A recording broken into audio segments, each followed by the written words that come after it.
Two people were severely injured in a collision between a TR08G5199 number bike and AS11DC6485 number truck in the Birchandra Monu.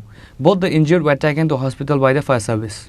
According to the details of the incident, on Saturday, while going home from Manpathar weekly market, a collision occurred between a TR08G5199 bike and a truck with registration number AS11DC6485 at the entrance to the Billionaire Santirvaja Road in the Birchandra Monu area.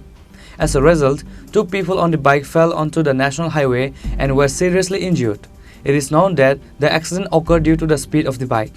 The injured in the accident are Falgun Murasing and Bishwajit Murasing, residents of Murasing village, Patishari. Upon receiving the news of the accident, fire brigade personnel rescued the injured from the scene and took them to the hospital.